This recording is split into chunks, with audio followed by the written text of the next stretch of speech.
Hello everyone, welcome to the Thastu and a very welcome to our daily news and editorial analysis which is being presented by me. My name is Khushbu. Let's get started with today's analysis. But before that, a very happy Chhath Puja to all of you. आप सभी को छठ पूजा की बहुत बधाई। चलिए शुरू करते हैं। तो सबसे पहले हम लोग टेबल ऑफ कंटेंट्स देखेंगे। टेबल ऑफ कंटेंट्स में ये 4 टॉपिक्स जो हैं वो हम कवर करेंगे। तो पहला तो है गवर्नर से रिलेटेड, एंड ये बहुत टाइम से चल रहा है, तो बहुत सारी चीजें हमने ऑलरेडी इसमें कवर कर रखी हैं, तो it is going to be like a revision thing only. ठीक है, ये आपके लिए एक तरीके जो भी मेरे डीएनए के फॉलोअर्स हैं पहले से, तो उन लोगों के लिए ये एक रिवीजन वाली चीज हो जाएगी। ओके, प्रीलिम्स आ रहा है तो प्रीलिम्स के पर्सपेक्टिव से बहुत इंपॉर्टेंट हो गया। अब गवर्नर बहुत ज्यादा न्यूज में है और हम प्रीलिम्स की बात कर रहे हैं, तो यहाँ पे ये चीज ध्यान में रखिएगा कि ये प्रीलिम्स के लिए गवर्नर तो यहाँ पर इंपॉर्टेंट हो ही गया, उसके साथ साथ आपके लिए प्रेसिडेंट जो है वो भी इंपॉर्टेंट हो गया, क्योंकि दोनों के जो कार्य हैं, the work between both of them are quite similar only, right, but वहां पे पोजीशन का डिफरेंस है and lot many different things also. But जब भी हम पढ़ते हैं लक्ष्मीकांत या फिर कुछ भी कवर करते हैं तो कंपैरिजन चलता है ना प्रेसिडेंट एंड गवर्नर का, तो प्रीलिम्स पर्सपेक्टिव से ये दोनों जो है वो बहुत इंपॉर्टेंट हो गए। नेक्स्ट है इंडियन एक्सप्रेस का India UK FTA free trade agreement, India और यूके का डिटेल्ड एनालिसिस है इंडियन एक्सप्रेस में। So this is what we are going to cover. GS paper 2 prelims के लिए भी इंपॉर्टेंट हो गया। नेक्स्ट आता है geopolitical fall out of the Israel Hamas war. Israel Hamas war से रिलेटेड जियोपॉलिटिकल फॉल आउट की बात कर रहे हैं। ये सभी चीजें जो है हमने जब इजराइल और हमास को कवर किया था, complete story related to that, उसमें हम ये सारी चीजें कवर करे थे। ठीक है, उसमें हमने ये चीज जो है वो कवर करी थी। GS paper 2 again this is important.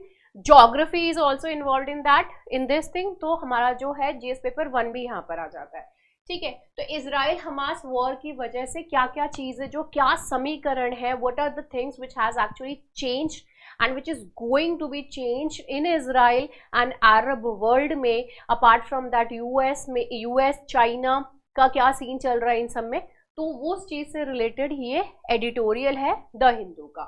Next आता है हाई कोर्ट ने हरियाणा का 75% जो लोकल कोटा उन्होंने अनाउंस किया था, that too in the private jobs, तो उसको इन्होंने स्क्वॉश कर दिया है कि भाई नहीं, you can't do that, right. So this is what has been done. So this is also we are going to cover. So ये 4 टॉपिक्स हैं जो कि हम कवर करने वाले हैं। Let's get started, but before that a little bit of information. And information क्या है? Pre sure, in order to be really very much sure related to your prelims, कि आप जो प्रीलिम्स क्लियर कर ले, do not forget to join pre sure. English medium is going to be started on 27th of November, and जहां पर हिंदी की बात है तो हिंदी माध्यम में भी ये उपलब्ध है, और ये 5 दिसंबर से हिंदी माध्यम में भी उपलब्ध हो जाएगा। ठीक है, तो आप लोग जो है इससे रिलेटेड या फिर जो दूसरे कोर्सेज हैं जैसे कि CSAT paper 2, GS foundation course, ये सभी भी अगर आप ज्वाइन करना चाहते हो तो you can call on this particular number, and यहाँ से जो है आपको details related to courses and everything you can get the insight, right. चलो, so let's get started with the very first topic. And first topic में यहाँ पर बात कर रहे हैं तमिलनाडु के गवर्नर से रिलेटेड, कि तमिलनाडु जो गवर्नमेंट है वो प्लान कर रही है in order to reenact bills as governor Ravi withholds assent. Okay, R N. Ravi जो कि गवर्नर है तमिलनाडु के, उन्होंने एसेंट जो है अपनी विथहेल्ड कर ली है। Again the same thing I am going to explain you over here कि एक्चुअली होता क्या है। जब गवर्नर जो है नहीं, गवर्नर नहीं, पहले क्या होता है कि in the assembly what is happening, the bill is actually being presented. ठीक है, बिल को क्या किया जा रहा है? प्रेजेंट किया जा रहा है। The bill is being presented in the assembly. अब यहां से जो बिल है उसको पास कर दिया गया, this has been passed, right. Pass करने के बाद जैसे ही ये पास होता है, it is suppose to go to the governor. किसके पास जाना है? इसको गवर्नर के पास सेंड करना है।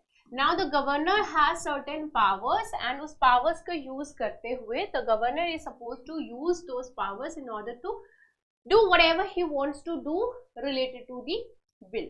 इसमें वो क्या क्या चीजें जो है वो कर सकते हैं? तो इसमें तो है he can give his assent to the bill, it means जो है वो अपना हस्ताक्षर कर देगा, he can actually sign the bill and it will become an act.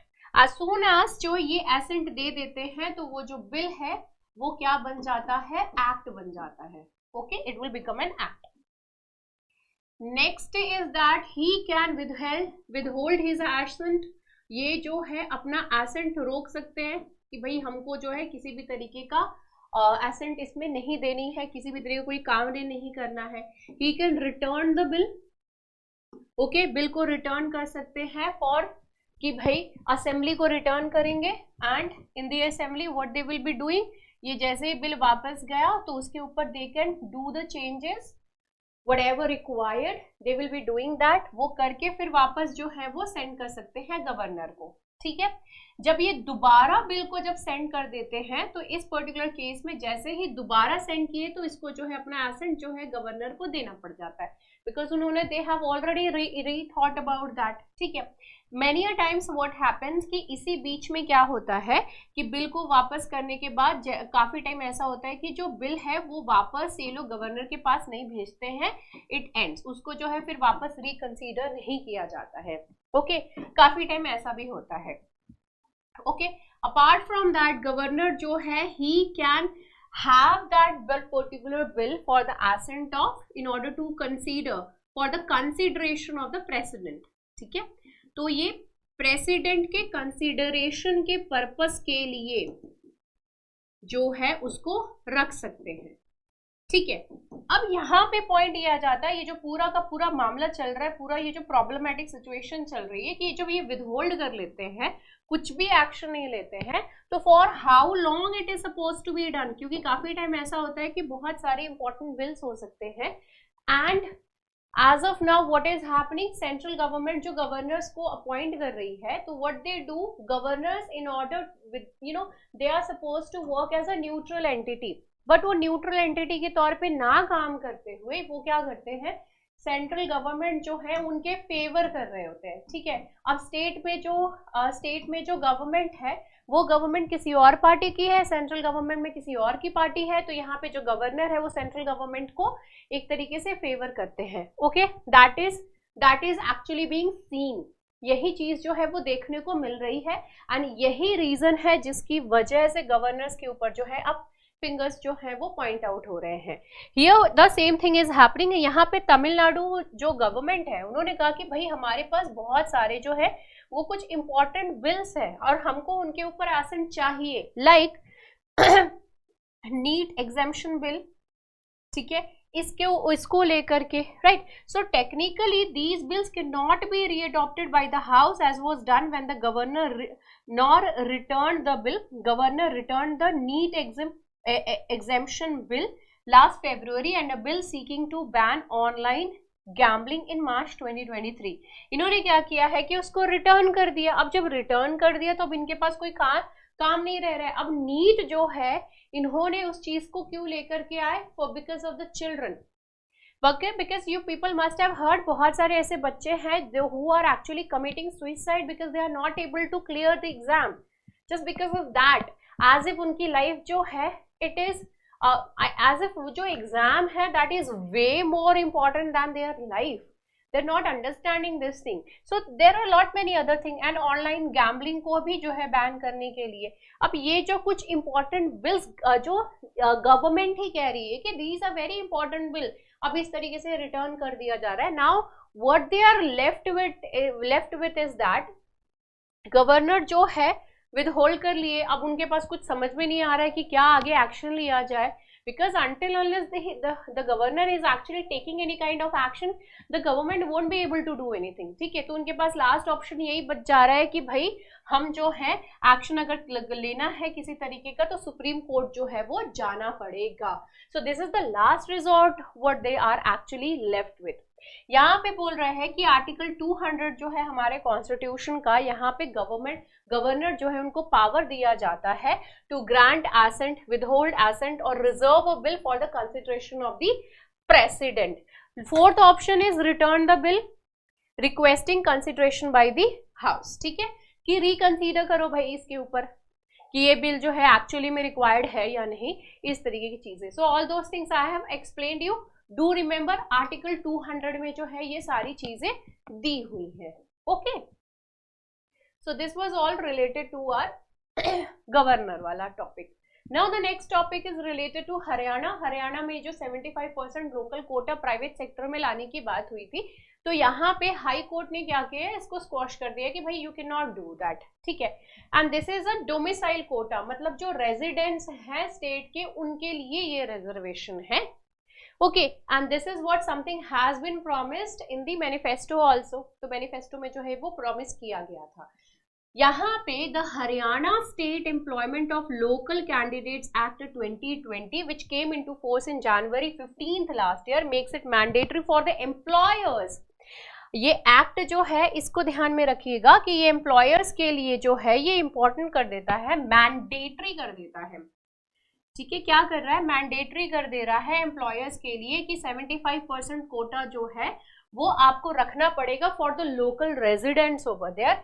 Act कौन सा था, the Haryana state employment of local candidates, नाम में ही आ रहा है लोकल कैंडिडेट्स एक्ट 2020. ठीक है, पहले इन्होंने रखा हुआ था कि भाई 50,000 तक की सैलरी जो है वहां पे इस तरीके से करना है, बट लेटर ऑन इन्होंने जो है इसको घटा करके 30,000 तक की जहां पर जो पेमेंट रहेगी यानी मंथली पे रहेगी, उस पोस्ट पे जो है ये 75% कोटा जो है that is suppose to be applied. यहाँ पे हाई कोर्ट ने जो है इसको स्क्वॉश कर दिया है that this is something which can not be done. Again the same case which was there in Supreme Court 1992 का इंदिरा सोने वर्सेस 90 सो इंदिरा सोने वर्सेस यूनियन ऑफ इंडिया. ठीक है, ये जो केस था 91 आई गेस. ठीक है, तो ये जो केस था इसमें ये जजमेंट आई थी कि भाई 50% जो है वो होना चाहिए अपर सीलिंग. अब ये 75% हो गया तो वो अपर सीलिंग जो है एक तरीके से रिजर्वेशन की क्रॉस कर रही है.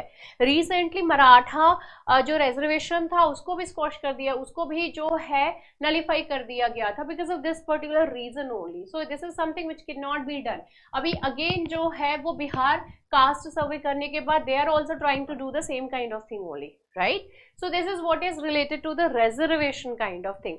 अब लेकिन यहाँ पे क्वेश्चन यही आ जाता है, भाई आप ये समझिए कि बहुत सारे ऐसे लोग हैं जो कि अब इंडिया है भारत, अब जहां जहां जिस तरीके से वर्क अपॉर्चुनिटीज रहेगी अपनी क्वालिफिकेशन अपने स्किल के हिसाब से लोग उस तरीके से एक प्लेस से दूसरी जगह पे मूव ऑन करेंगे.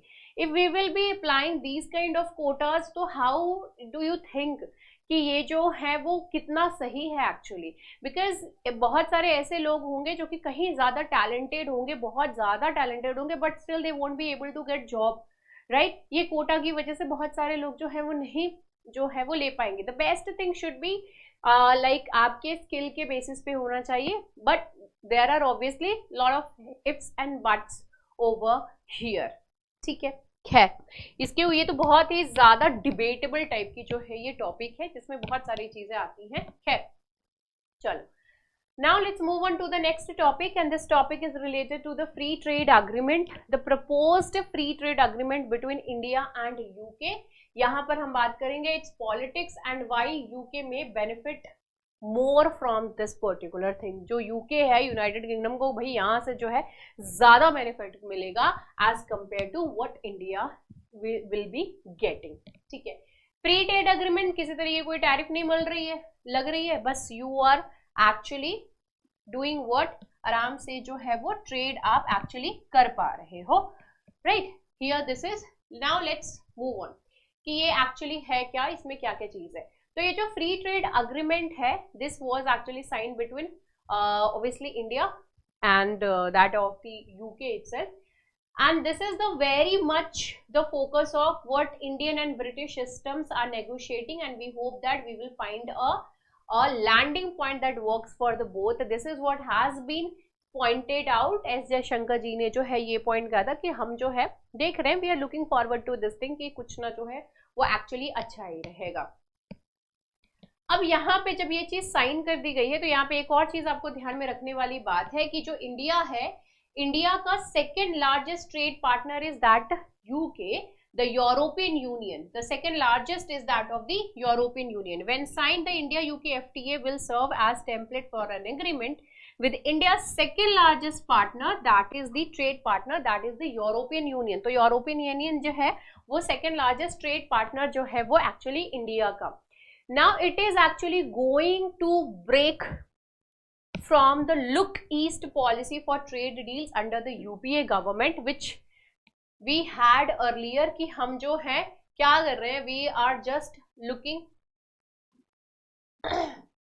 east, ठीक है, हम जो है ईस्ट वर्ड्स हम देख रहे हैं, राइट, हम जो है वो ईस्ट वर्ड्स देख रहे हैं. This is what we were doing, but now the thing is that we are more into acting.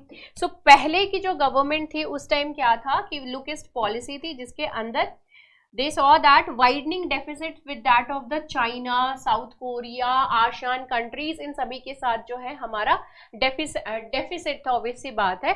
The government is counting on economic integration with Western and African nations to fuel export growth, because when it comes to the Japan, South Africa, ASEAN countries, we were importing, तो deficit की बात वहाँ पे हो रही थी. अब इस चीज को बैलेंस करने के लिए we are trying to look towards the Western and that of the African nations. Now the China factor is also there. Whenever we are entering into any kind of agreement or something, वहाँ पे किसी ना किसी तरीके से China is also playing some kind of role. वहाँ पे China का भी कोई ना कोई important role जो है वो रह ही रहा है. The disruption of supply chains during the pandemic. अब यहाँ पे क्या था कि जब pandemic यानी कि COVID-19 जब आई, COVID-19, तो उसके बाद बहुत सारी वेस्टर्न कंट्रीज हैं, स्पेशली जो डेवलप्ड कंट्रीज हैं, उनको ये चीज लगा कि भाई we are very much dependent on China, हम जो है चाइना के ऊपर बहुत ज्यादा डिपेंडेंट हैं, एंड दे फेल दैट कि ये over dependence it is going to backfire someday, and the need for China +1 policy, they wanted this thing. Australia का जो ऑलरेडी है तू मैं चल रहा है चाइना के साथ, तो ऑब्वियस सी बात है in order to tackle this thing the country will be looking after India, obvious सी बात है. तो इंडियन इकोनॉमी की तरफ they have now eye towards us. It presented a case for a trade deal with that of the India. Similar factors brought New Delhi and London to negotiating the table. Again the same thing. China को ही tackle करने के लिए India और जो UK है वो आए एक साथ, वैसे ही ऑस्ट्रेलिया इंडिया भी आए साथ में.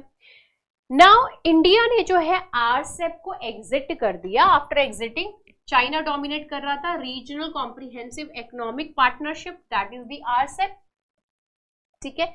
अब ये comprehensive regional comprehensive economic partnership जब इन्होंने क्विट कर दिया, तो India was now looking after the trade options की अब हम अपने स्तर पे क्या क्या चीजें कर सकते हैं.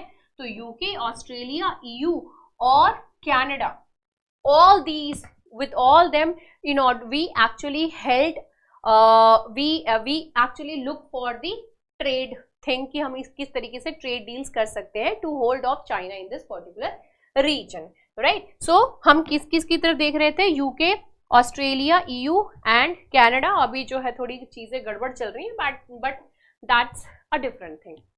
स्पॉर्ड बाय ब्रेक्सिट. अब ब्रेक्सिट हुआ तो ऑब्वियसली ब्रेक्सिट मीन्स जब when the Britain actually exited, ठीक है. तो ट्रेड डील जो है इंडिया के साथ, it is quite crucial for the UK, ठीक है. यूके के लिए बहुत ज्यादा क्रूशियल है. 2025 में इलेक्शंस आ रहे हैं, तो obviously they have to show that what all we are going to do for you, and apart from that Indian diaspora भी अच्छा खासा है वहां पे. The insecurities that spurred the vote for Brexit is a reason why the UK is hesitant to offer work permits to Indian service sector workers, ठीक है. अब यहाँ पे फ्री ट्रेड अग्रीमेंट, अब देखो जब भी इलेक्शंस आता है ऑब्वियसली बात है कि बहुत सारी चीजें सोचनी पड़ जाती हैं. अब यहाँ पे वर्क परमिट जो है वो देने में they are actually getting very much hesitant over here. क्यों? क्योंकि ऑब्वियसली बात है कि इंडियन लेबर्स की अगर बात करें, इंडियन वर्क फोर्स की अगर हम बात करें, work force, so the Indian work force are cheap, ठीक है, and very much efficient also, ठीक है. हम जो है कम में और बहुत ही बेहतरीन तरीके से हम काम करके जो है वो एक्चुअली दिखा देते हैं, right. So this is the thing. अब ये ऑब्वियसली बात है कि बहुत बड़ी कॉम्पिटेंसी जो है वो एक्चुअली क्रिएट करती है for the localites over there, right. So this is the thing. अब एफटीए के अंडर जो है ये वर्क परमिट्स देने से थोड़े से हिचक रहे हैं, they are hesitant in order to do this thing. However, the size and potential of the Indian market offers London a way to compensate for the loss of access to the European single market that they are actually looking forward. कि हमने EU से exit तो कर गए. Now what all things we can explore in order to balance the things, क्योंकि EU के साथ European union के साथ रहने के अलग ही बेनिफिट्स थे. अब वहां से अब जब निकल गए हैं तो जो भी लॉस होना है, how we can actually recover, so they are eyeing those kind of things as well. Now what are the gains to India. India के लिए क्या क्या गेन है. इंडिया में जो लेबर इंटेंसिव वर्क है, जिस तरीके की जेम्स का काम हो गया, ज्वेलरी का काम हो गया, अपैरल का काम हो गया, ये सारे काम, तो ये सभी has been declining over the period of time. ठीक है, ये यहाँ पे जो है स्टीप डिक्लाइन देखने के लिए मिला है इन द लास्ट 5 years, राइट. इंडियन टेक्सटाइल जो है it has been facing tariff walls. Tariff कितना, 10% टैरिफ कहाँ पे, यूके में. अब ऑलरेडी जब हम टेक्सटाइल यानी कि अपैरल की ही यहाँ पे बात हो रही है, 10% वहाँ पे टेक्सटाइल है. फ्री ट्रेड अग्रीमेंट अगर हो रहा है तो ठीक है, अगर ये ट्रेड डील होती है तो हो सकता है कि किसी तरह के कुछ जो है हम बेटर परफॉर्म करें एंड बांग्लादेश को जो है हम टक्कर दे सकें. Okay, recently you must have seen कि अभी बांग्लादेश में बहुत ज्यादा जो है अप्रोच चल रहा है in order to raise the wage. ये जो पैसा इंक्रीज करने के लिए वहां पे ये जो लेबर इंटेंसिव वर्क है, वहां पे ये जो लोग हैं, जो वर्कर्स हैं, they are raising their voice कि हमारा जो पेमेंट, हमारा जो सैलरी है, हमारा वेज को प्लीज इंक्रीज करो, right. They are on the street because of this thing. वो स्ट्रीट पे है इस चीज को लेकर के. तो इंडिया भी एक तरीके से यहाँ पे इस चीज का फायदा उठा सकता है. फ्री ट्रेड एग्रीमेंट हो गया तो हमारा जो हम भी we are also very much efficient, right. So ये अगर हट जाए तो ऑब्वियसली बात है कि एक तरीके से बूस्ट जो है वो हमको मिल सकती है. लेकिन वहीं पे ब्रिटिश पार्लियामेंट की बात करें तो it has been warned in a report that granting zero duty access to Indian textiles under the FTA could actually bring stress on least developed countries like that of the Bangladesh. क्योंकि as I told you we are very much efficient. ठीक है, cheap labour जो है हम provide कर सकते हैं बहुत ही आराम से. सो दिस इज वेरी ऑब्वियस कि अगर हमको जो है फ्री ट्रेड अग्रीमेंट मिल जाता है जो लीस्ट डेवलप्ड कंट्रीज हैं जैसे कि बांग्लादेश, तो उनको बहुत बड़ा कंपटीशन मिल सकता है. This is a kind of excuse what they are doing, और you can say they are giving a kind of fact कि ये चीज की वजह से these kind of countries can face problem. Now more to the UK, so obviously UK is going to make more out of this free trade agreement because India की जो market है this is really very huge, and when it comes to the Indians, हमको तो हमेशा यही चीज लगता है जो चीज बाहर से आई है that is way more better than what we actually produce over here in India. ठीक है. Now the past deals with Japan and the ASEAN countries have shown that the elimination of duty does not automatically result in the export growth. ठीक है, कि पहले के अगर हम चीज देखें तो वहां पे अगर फ्री ट्रेड कर दे रहा है तो फ्री ट्रेड करने का मतलब ये नहीं है कि जैसे फ्री ट्रेड कर दिया तो अब ये बूम कर जाएगी. ऐसा कुछ नहीं है कि एक्सपोर्ट जो एकदम से बूम कर जाएगी. Now many Indian exports to the UK already enjoy low or zero tariffs. Already this has been done. लेकिन वहीं पे ही अगर ब्रिटिश एक्सपोर्ट्स की बात करें जैसे कि कार हो गया, स्कॉच विस्की हो गई, वाइन्स हो गए, इन सभी पे जो टैरिफ्स हैं वो बहुत ज़्यादा लगते हैं. जैसे कि 100% एंड इवन 150% की टैरिफ्स जो है वो इन सभी पे लगती है, जिसकी वजह से इनका कॉस्ट बहुत ज़्यादा हो जाता है and people hesitate in order to purchase these things. अब टैरिफ रिडक्शन, अब देखो इंडियंस जो हैं they are getting very in many sectors जो है इनको यूके में आराम से कम टैरिफ पे मिल रहा है, लेकिन यूके को कम टैरिफ पे इंडिया में नहीं मिल रहा है. अब हम इसको कम टैरिफ में कर देंगे तो ऑब्वियसली बात है कि यहाँ से फ्लो अब इंडिया में बहुत ज्यादा होने लगेगा, right. This will potentially offer them deeper access into the Indian markets, which is very obvious that which will happen for sure. Tariff जो है अगर किसी चीज में टैक्स कम कर दे, है ना, तो ऑब्वियसली बात है कि वहां पे जो है लोगों का इंटरेस्ट इंक्रीज करेगा. जस्ट फॉर एग्जांपल अगर कोई चीज जो है 500 रुपए की मिल रही थी because of tax and all, अगर वो 250 रुपए में मिल जाए तो that would be really very good because number of taxes are there. खैर, average tariff on goods imported from India into the UK is 4.2%. ठीक है।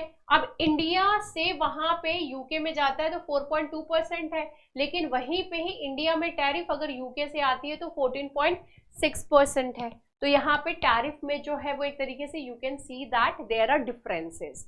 But when it comes to the hurdles, जब हर्डल्स की बात आती है, ठीक है, मार्केट में हर्डल्स की जब बात आती है, तो ये जो हर्डल्स हैं सिर्फ और सिर्फ टैरिफ्स ही नहीं होते हैं, यहाँ पे और भी दूसरी चीजें होती हैं जो कि हर्डल क्रिएट करती हैं। अब ये कौन कौन सी चीजें हैं जो हर्डल क्रिएट करती हैं? तो उसमें से है नॉन टैरिफ बैरियर्स, जैसे कि यहाँ पे बहुत सारी चीजें दी हुई हैं कि रेगुलेशंस हो गया, ठीक है, रेगुलेशंस हो गए, स्टैंडर्ड्स हो गए, टेस्टिंग हो गया, सर्टिफिकेशन हो गया, प्री शिपमेंट इंस्पेक्शन हो गया, ठीक है, जिसमें ये देखा जाता है कि किसी तरह कोई हार्म तो नहीं होगा ह्यूमन, एनिमल या फिर प्लांट हेल्थ को या फिर एनवायरमेंट को।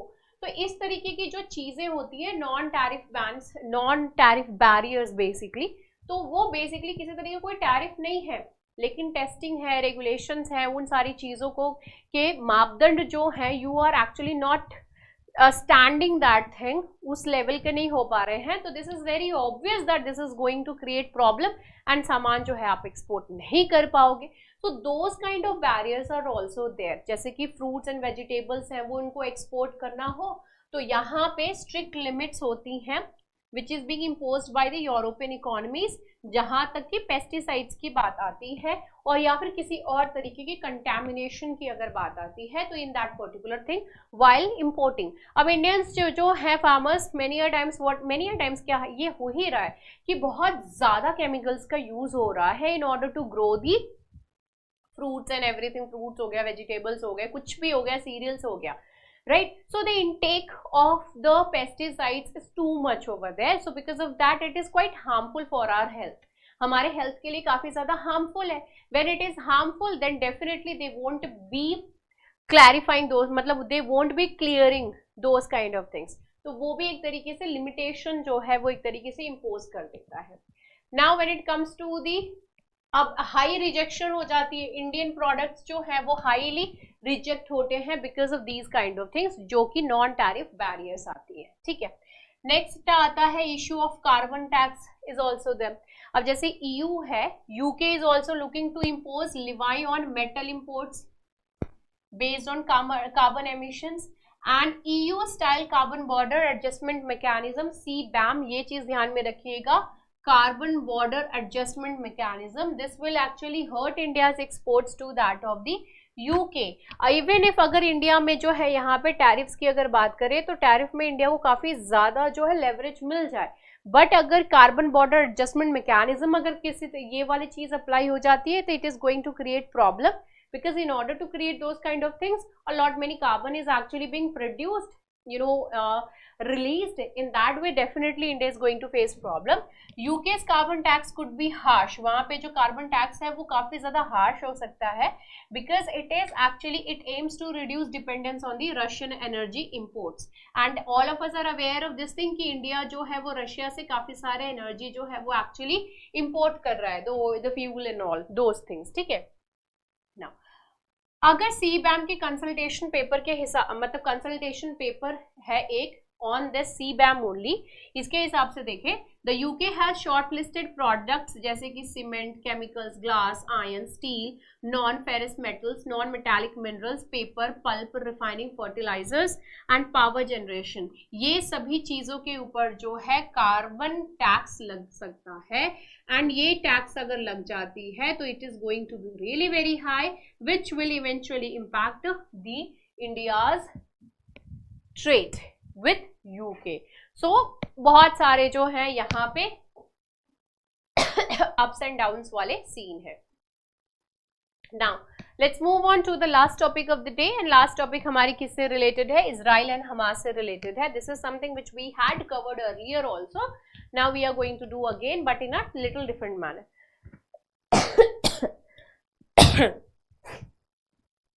चलो let's get started. In this the author is actually talking, किन किन चीजों के बारे में ऑथर बात कर रहे हैं यहाँ पे, तो ऑब्वियस सी बात है इजराइल हमास, इजराइल के बारे में चल रहा है बात, हमास के बारे में बात हो रही है यहाँ पे, पैलेस्टाइन पैलेस्टीनियंस के बारे में यहाँ पे बात हो रही है, यूएस के बारे में यहाँ पे बात है, चाइना के बारे में यहाँ पे बात है, अरब वर्ल्ड जो है specifically when it comes to the Iran, Iraq, Saudi Arabia, UAE, इन सभी के बारे में यहाँ पर बात हो रखी है, ठीक है। And apart from that what could be actually done also, what could be done and what could happen, ठीक है। all these things has been pointed out over here. Let's move on. United states जो है obviously बात है कि world war 2 finish होने के बाद कोल्ड वॉर था and lot of things, but बहुत सारी चीज़ों को झेलते झेलते जो है finally US actually came out as a powerful nation in the world, बहुत ही पावरफुल नेशन। लेकिन अभी अगर देखें जो इनके कन्वेंशनल राइवल रहे हैं यूएस के, so that is the Russia and China. अब ये जो रशिया एंड चाइना है वो काफी ज्यादा हिट हार्ड कर रहे हैं when it comes to the US. Russia क्यों कर रहा है? बिकॉज यूक्रेन को बहुत ज्यादा सपोर्ट किया यूएस ने, एंड नेटो को पुश करने की जो बात थी कि भाई यूक्रेन को वहां पे इन्वॉल्व करने के लिए, तो वहां पे भी यूएस जो है वो बहुत ज्यादा इन्वॉल्व था। सो बिकॉज ऑफ दैट ना तो यूक्रेन नेटो को ज्वाइन करने की कभी सोचता, ना करने की कभी बात करता, और ना ही कभी यूक्रेन के ऊपर हमला होता। तो ऑब्वियस सी बात है there is a kind of problem between Russia and US, and there has always been because of the world power thing and all, ठीक है। कोल्ड वॉर का भी एरा आप याद कर ही सकते हो उस चीज को लेकर, ठीक है। Next comes the China. US जो है वो चाइना के फेवर में नहीं है, ऑब्वियस सी बात है, and the China is like it's trying to become a new power in this world, new power बनना चाहता है, ठीक है। and in that regard it is actually doing a lot many things, ठीक है। तो obviously बात है यहाँ पे जो है Russia and China is the are the conventional rivals over here when it comes to the United States. अब यहाँ पे यूएस के लिए क्या हो गया है? Now the US has to bring the 2 pillars of its, and वो 2 पिलर्स कौन से हैं? इजराइल और गल्फ अरब्स। तो इन सभी को जो है क्लोज लेकर के आना, सो दैट यूएस का जो प्रेजेंस है ये पूरा वेस्ट, ये जो वेस्टर्न एशिया, ये जो अरब वर्ल्ड है, इन सभी पे अच्छा खासा इनका होल्ड बन सके। भाई देखो हमने जो है आप लोगों के इधर एकदम पीस जो है वो शांति सारी जो है वो सभी चीजें यहाँ पर लेकर के आए हैं, because of that thing they wanted this thing to happen। But अगर ये वाली चीज ऑब्वियसली बात है कि बहुत सारे जो अरब कंट्रीज हैं उन्होंने इजराइल को एज अ कंट्री का स्टेटस जो है वो दे दिया, बहुत सारे ने जो है अरब अकॉर्ड को साइन कर दिया, बट कहीं ना कहीं जो ये पहले प्रॉमिस हो रखी थी कि पैलेस्टीनियंस को उनका अपना एक स्टेट, अपनी एक कंट्री मिलेगी, right, and completely obviously they didn't want Israel over there, तो वो जो एक पॉइंट था वो वहां पे मिसिंग होता जा रहा था, and it was taking a back step. Palestinians का जो कॉज था कि भाई हमारा जो एरिया है ये लोग मतलब इजराइलियंस जो है वो कैप्चर करते जा रहे हैं, you are not paying any kind of attention over here. तो यहाँ पे क्या था? ऑब्वियसली बात है कि इसको जागर करने के लिए, in order to highlight this thing, what did Hamas did, what they started doing, they obviously attacked Israel, ठीक है। यom kippur day 7th October 2023, the same thing what they did over there in the 1973, okay, वही चीज यहाँ पे हुई। अब ये जब यहाँ पे इन्होंने अटैक किया तो it is not like that कि कहीं से भी from Airways from the road, and obviously बात है हवा से भी, जो आसमान से उतर करके आए, किडनैप करके ले गए लोगों को, जमीन से भी अंदर घुस आ गए, उसके बाद रॉकेट फायर भी कर दिए, all these kind of things they did.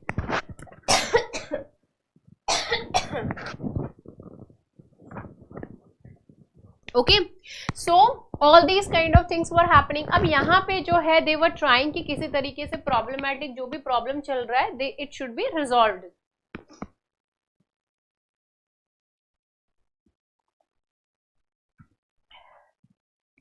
Right, but that couldn't be done, because obviously बात है कि लोग जो है इस चीज को एक्सेप्ट नहीं कर रहे हैं, ठीक है, ये एक्सेप्टेबल ही नहीं हो रही है। Now what happened? A common Jewish Arab front in relatively peaceful West Asia would allow the US to free up resources from the region which it could use elsewhere।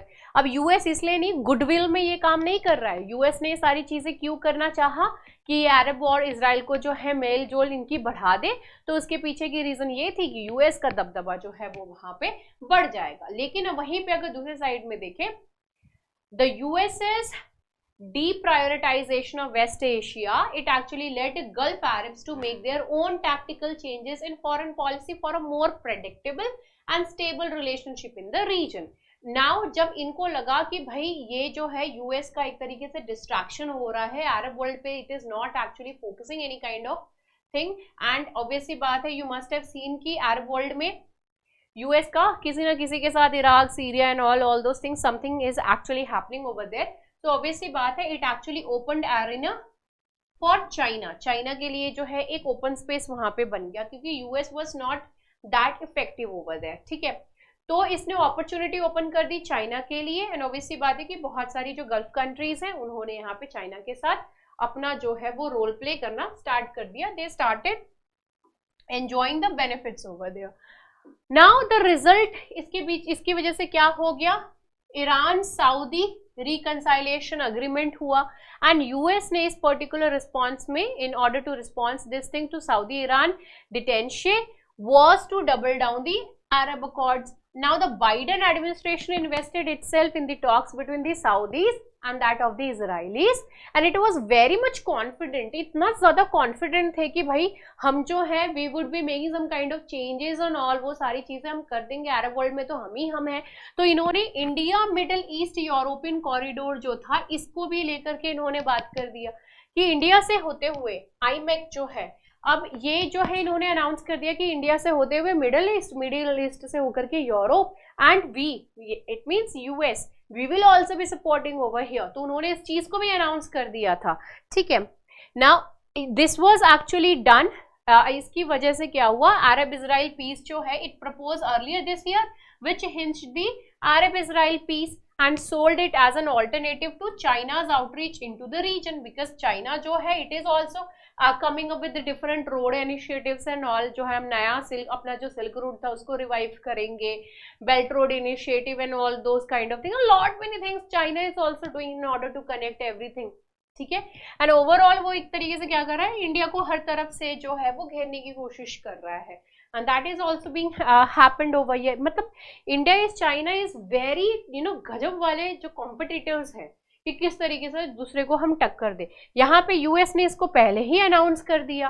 अब ये सारी चीजें हो रही हैं, इजराइल जो है पीस अकॉर्ड साइन करने का चल रहा है अरब के साथ जो है मतलब बेटर सिचुएशन हो जाए, बेटर डील हो जाए, वो सारी चीज़ें चल रही हैं. यूएस इज ट्राइंग की सारी चीज़ें सेटल डाउन हो जाए.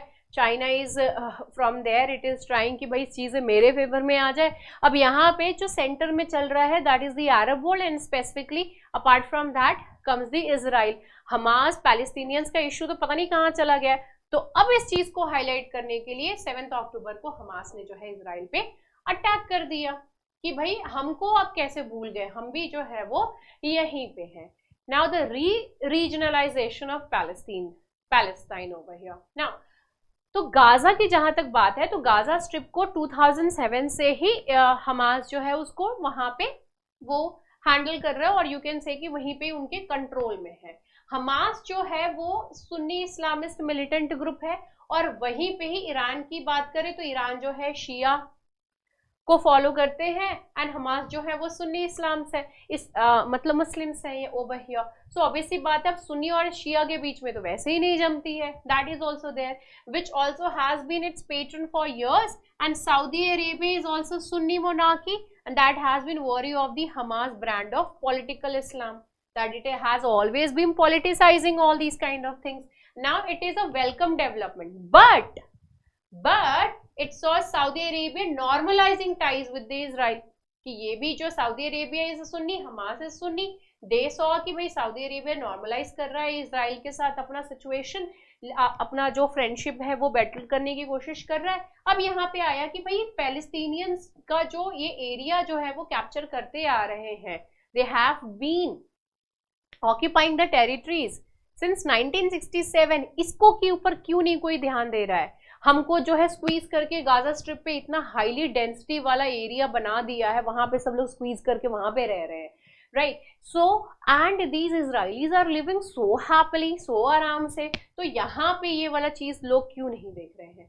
1978 में जो है कैंप डेविड अग्रीमेंट हुआ, जिसमें कि इजिप्ट जो है उन्होंने Egypt got the Israelis to sign the framework for peace agreement. ठीक है, कैंप डेविड जो है वो इस पर्टिकुलर अग्रीमेंट के अंतर्गत इन्होंने पीस अग्रीमेंट साइन किया, and which became the blueprint for the Oslo process in 1990s. All these things we have covered in the DNA itself earlier. हमने सारी चीजें कवर कर ली हैं काफी डिटेल में, ठीक है। तो ये जो पीस अकॉर्ड बन गया, जॉर्डन ने भी इसको पीस ट्रीटी साइन करी लेटर ऑन विद इजराइल, ठीक है।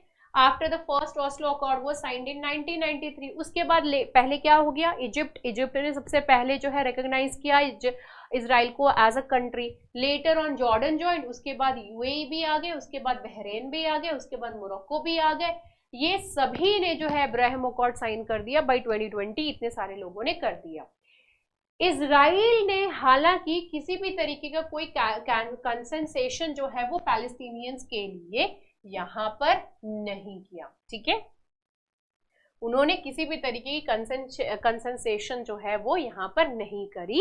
एंड नेतन्याहू के ऊपर यहाँ पर जो ऑथर हैं वो पॉइंट आउट कर रहे हैं कि he has always been very strict in his approach, अपने अप्रोच को लेकर के बहुत ही ज्यादा जो है वो स्ट्रिक्ट रहे। And this was the clearest sign that the Arabs, specially Gulf Arabs जो है, दे वर रेडी, ठीक है, they were ready to de-line the Palestine question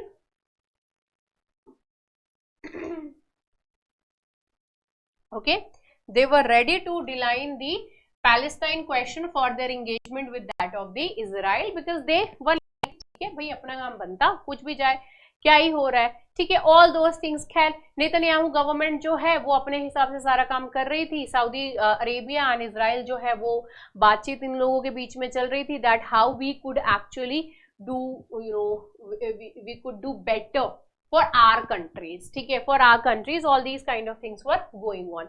letter on Saudi Arabia और इजराइल पीस डील जो है it was scuttled after the October 7 Hamas attack.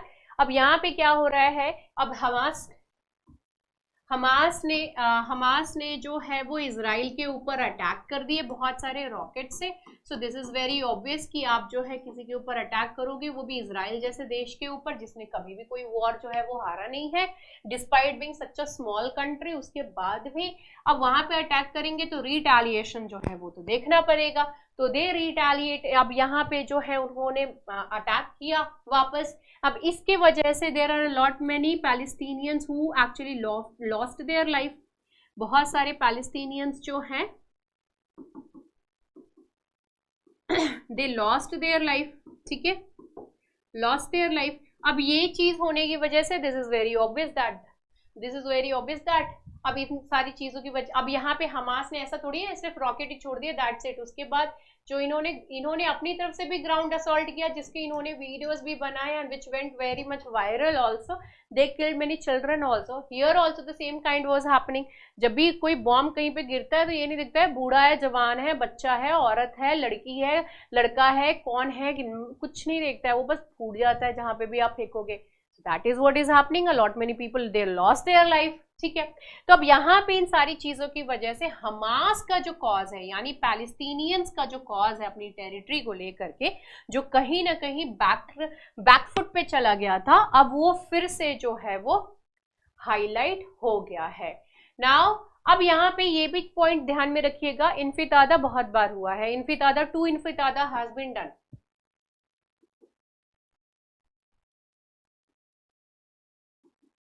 ठीक है। इन्फितादा is like an अपरोर।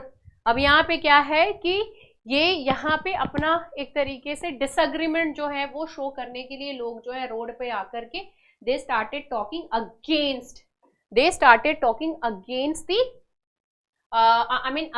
Against, और यू कैन से Israel के अगेंस्ट जो है वो रोड पे आने लगे। बहुत सारा जो है एक तरीके से एनार्की जैसा सिचुएशन जो है वो सारा चीज बन गया था।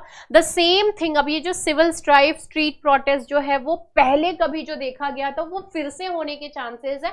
तो अरब वर्ल्ड में बहुत ये जो कंट्रीज हैं like Saudi Arabia, UAE and the other countries, all of them are afraid कि इजराइल की तरफ अगर हम किसी भी तरीके से फेवर में बात करते हैं, the same kind of thing can happen and third intifada जो है वो एक्चुअली होने के चांसेस हैं, ठीक है।